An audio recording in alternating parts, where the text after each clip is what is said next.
안녕하세요. 까치살모입니다. 오늘은 총 3가지 이야기를 해볼까 합니다. 당연히 여러분도 뉴스 등을 보셨겠지만 이번에 열린 방위사업추진위원회에서 우리의 조기경보기 2차 사업의 우선 협상 대상자로 미국 L3 해리스의 글로벌 6500을 선정했다는 발표가 있었는데요. 그래서 당연히 그 이야기를 해야 하고요. 또 한 가지는 이번에 방사청에서 다음 달이면 끝나는 HD 현대의 벌점을 1년을 더 연장한다고 해서 현대가 강력히 반발을 하는 등 말이 많은데요. 분명히 말하지만 저는 이번 일은 현대가 잘못을 했다고 생각을 하고, 그래서 당연히 방사청이 현대에게 추가 제재를 하는 건 너무도 당연하다고 생각을 합니다. 그래서 왜 제가 그리 생각을 하는지 이야기 드릴 것이고요.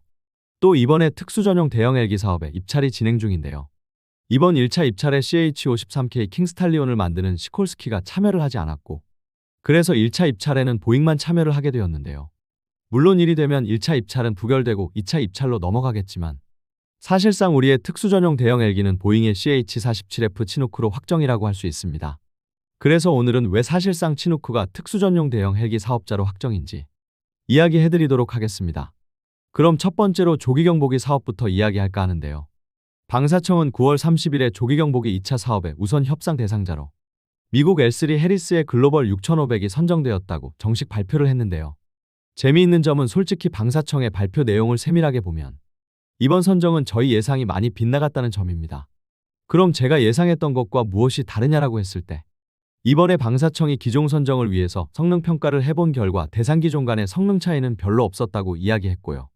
그리고 L3 해리스는 운용적 합성, 그리고 국내 방산 기여도, 운용 유지비 면에서 더 우수했다고 평가했으며 사브는 계약 조건과 획득 비용 분야에서 높은 평가를 받았다고 합니다. 한마디로 말해서 L3 해리스는 3가지 분야에서, 그리고 사브는 2가지 분야에서 더 높은 점수를 받아서 결국은 L3 해리스가 선정이 되었다는 이야기인데요. 물론 방사청은 이번 선정은 공정하게 평가를 한 결과라고 이야기하지만 많은 사람들은 당연히 이번 결과를 미국 트럼프 정권에 대해서 우리는 2030년까지 34조 원 어치의 무기를 구매하기로 하면서 이번 선정이 미국 회사인 L3 해리스가 선정된 거라고들 이야기하고 있습니다. 그러나 그것과 상관없이 지금 방사청이 발표한 내용은 저의 예상과 많이 다른데요. 우선 2 기종의 성능 차이가 별로 없다는 점인데요.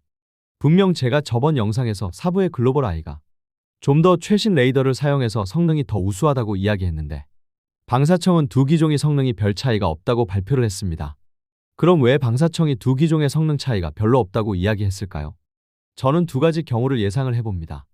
우선 첫 번째는 우리 군은 360도에 대해서 400km의 탐지거리를 원하고 있어서 2 기종은 우선은 우리 공군의 요구 조건을 충족합니다.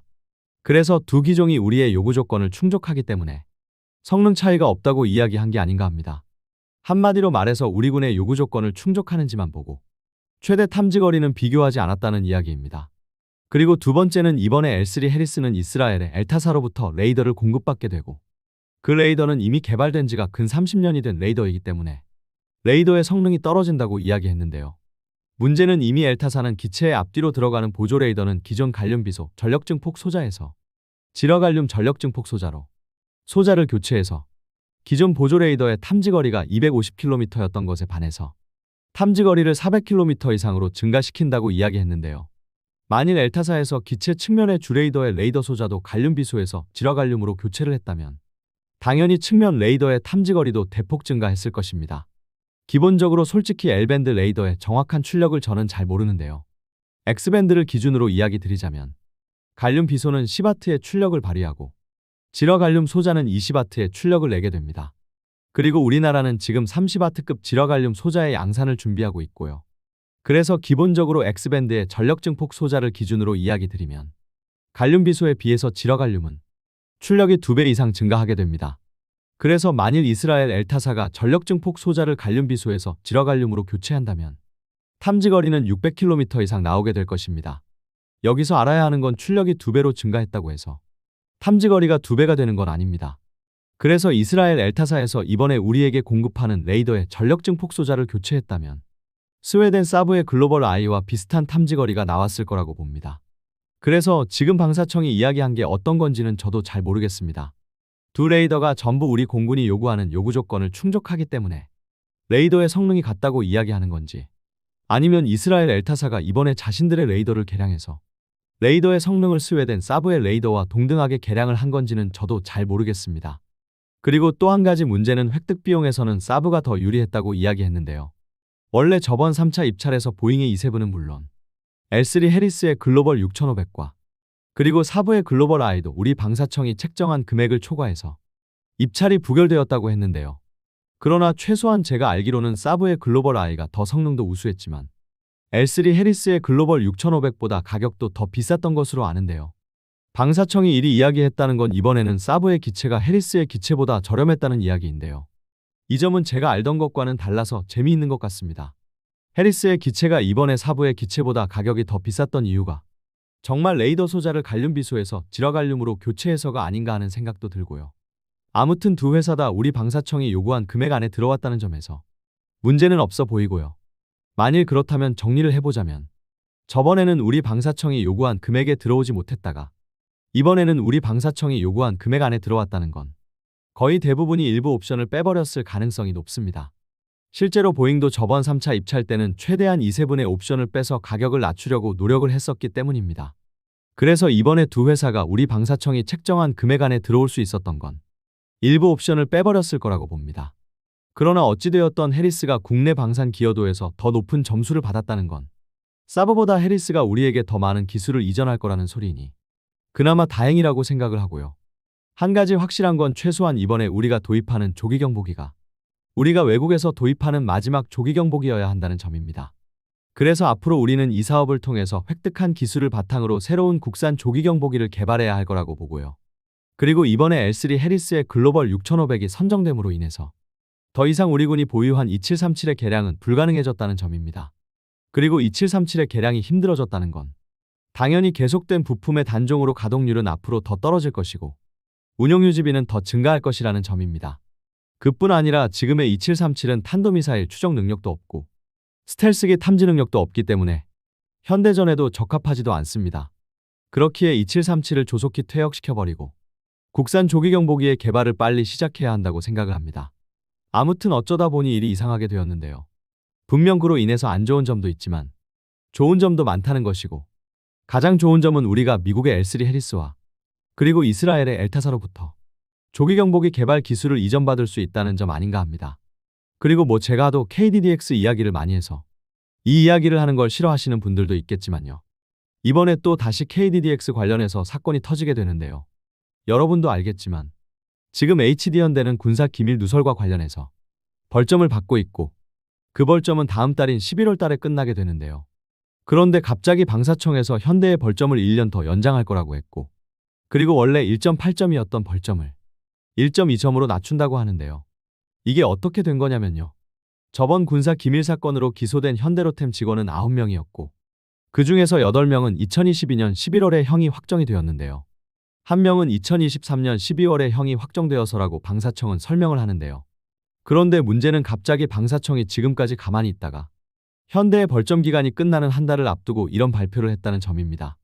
그래서 현대 측에서는 강력하게 반발을 하고 있고 심지어는 법적 대응도 불사할 거라고 이야기하고 있습니다. 이게 어떻게 된 걸까요? 아마 너무 많은 기사들이 올라와서 많은 분들이 이 내용은 아실 텐데요.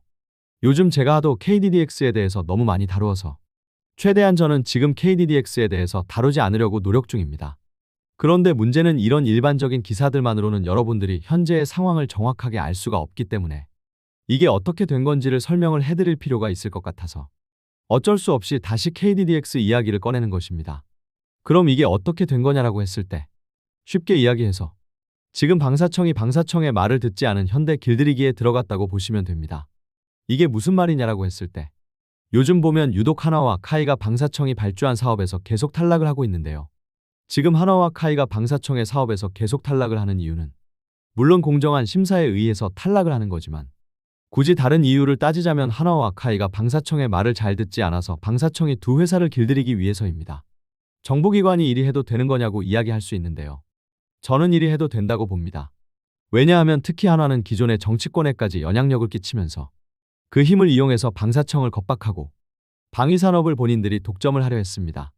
그래서 기존에는 방사청은 한화라는 대기업에 끌려다녔는데요. 그러다가 최근 들어서 방사청은 더 이상 기업들에게 끌려다니지 않기 위해서 기업들을 길들이고 있습니다. 어차피 방위산업에서 방사청은 갑이고 방산기업들은 을입니다. 심지어는 방산업체들이 해외 수출을 하려고 해도 절충교역이나 금융지원 등 방산업체들은 방사청의 도움 없이는 해외 수출도 불가능합니다. 그런데 을에 해당하는 기업들이 갑에 해당하는 방사청 위에 군림하려고 하니 방사청은 지금 이런 기업들을 길들이고 있는 건데요. 무기개발 사업자 선정이라는 것도 아무리 공정하게 한다고 해도 어차피 사람이 하는 것입니다.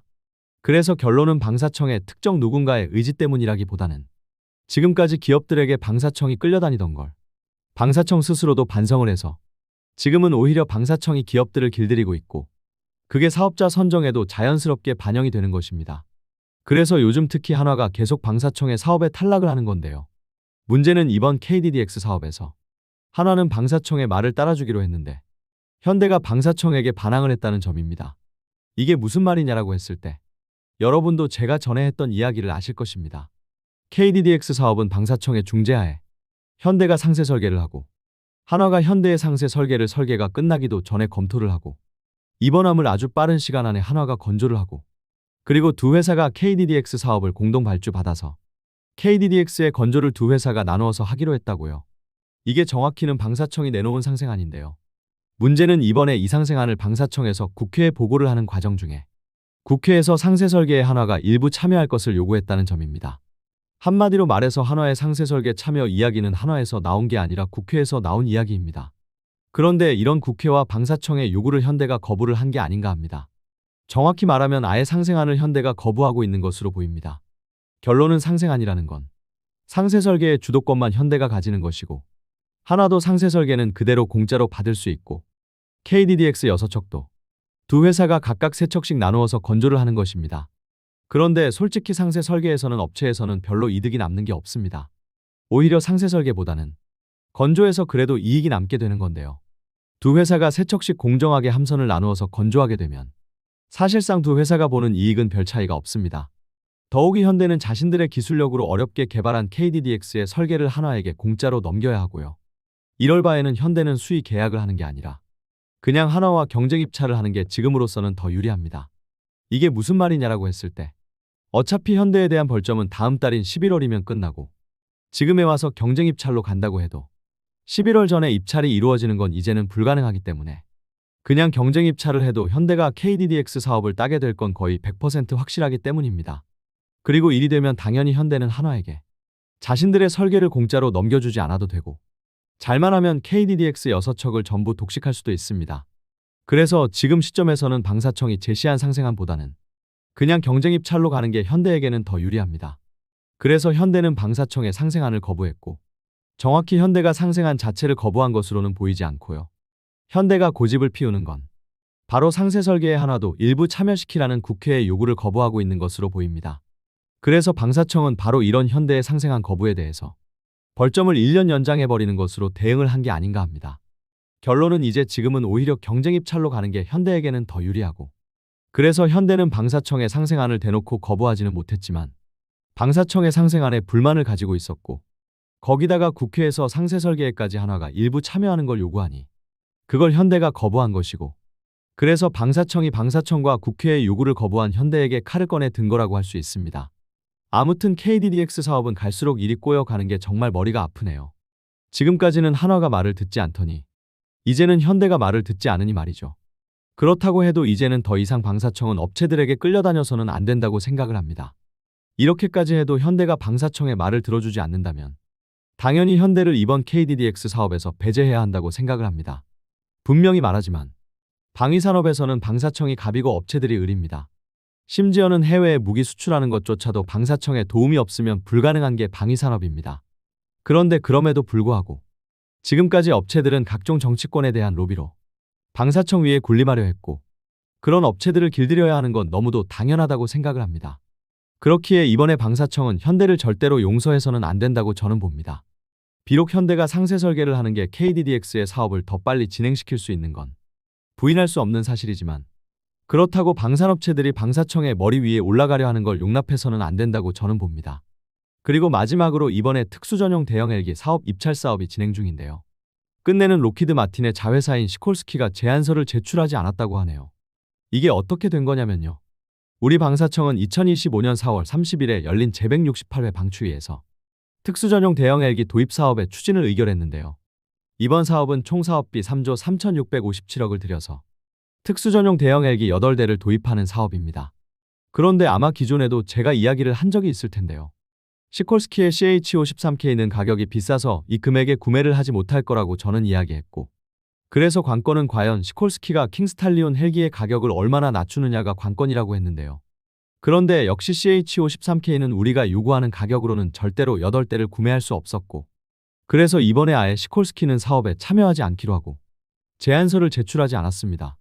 그럼 일이 되면 어떻게 되느냐라고 했을 때, 이번에는 1차 입찰이었기 때문에 CH-47F를 제안하는 보잉만이 사업에 참여하게 되면 사업은 부결되게 됩니다. 그리고 2차 입찰을 다시 하게 되는데요.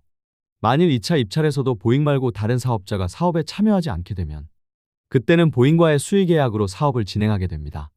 그래서 솔직히 말해서 아예 시콜스키가 이번 사업에 1차 입찰에 참여조차 안 했다는 건 2차 입찰에도 참여할 가능성은 거의 없고, 사실상 보잉의 CH-47F가 특수전용 대형 헬기 사업의 사업자로 선정된 거나 다름없다고 보시면 됩니다. 어차피 2차 입찰 때도 지금 우리 방사청이 제시한 3조 3,657억을 그대로 제시할 것이기 때문에 2차 입찰에 시콜스키가 참여할 가능성은 거의 없다고 보는 게 옳을 것입니다. 실제로 지난 2022년에 입찰이 있었던 대형 기동 헬기 2 사업 때도 시콜스키는 1차와 2차 입찰에 전부 참여하지 않았고, 그래서 2023년에 보잉이 최종 사업자로 선정되었습니다. 그래서 이번 특수전용 대형 헬기 사업도 결론은 대형 기동 헬기 2 사업과 똑같은 양상을 보이고 있기 때문에 2차 입찰에도 시콜스키가 참여하지 않을 것이고, 그럼 내년에 최종적으로 보잉의 CH-47F가 사업자로 선정이 될 것입니다. 그리고 차라리 잘 되었다고 저는 생각을 합니다. 왜냐하면요, 이번에 자료를 조사하다 보니 저번 대형 기동 헬기 2 사업 때 보잉의 CH-47F는 유상군사 원조, 그러니까 FMS로 사업에 참여를 했는데요. 시콜스키의 CH-53K는 유상군사 원조가 아닌 상업거래로 사업에 참여하려 했었기 때문입니다.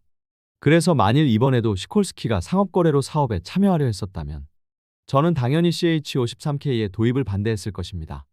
그럼 왜 시콜스키는 우리에게 CH-53K를 유상군사 원조가 아닌 상업거래 방식으로 제안을 하려 했을까요? 당연히 이 기체는 미 해병대에 납품을 하고 있는 기체이기 때문에 유상군사 원조로 판매하는 게 가능할 텐데 상업거래로 사업에 참여하려는 이유는 무엇일까요? 쉽게 이야기해서 미국 해병대에 납품하는 기체와 우리나라에 판매하려고 했던 기체가 같은 기체가 아니라는 뜻입니다. 한마디로 말해서 우리에게 다운그레이드된 기체를 제공하려 했던 것이고요. 뭐 그 이유는 당연히 가격을 떨어뜨리기 위해서라고 보이고요. 그리고 또 한 가지는 우선 보잉의 CH-47과 경쟁하기 위해서는 아주 저렴하게 우리에게 헬기를 공급해야 하기 때문이고, 결론은 우선 헬기의 공급은 저렴하게 해주지만 그로 인해서 시콜스키가 거두어들이는 수익이 줄어들기 때문에 나중에 부품을 공급할 때 아주 비싼 가격으로 부품을 공급해서 헬기를 판매할 때 거두어들이지 못한 이익을 보충하려 하는 것입니다. 그래서 만일 이번에도 시콜스키가 CH-53K를 상업거래로 제안을 하려 했다면 그냥 보잉의 CH-47을 구매해야 하는 건 너무도 당연한 일입니다.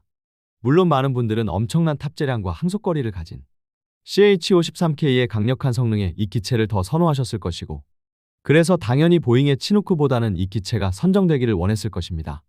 그러나 아무리 이 기체가 치누크보다 성능이 좋다고 해도 상업거래로 이 기체를 도입하는 건 저는 절대로 반대합니다.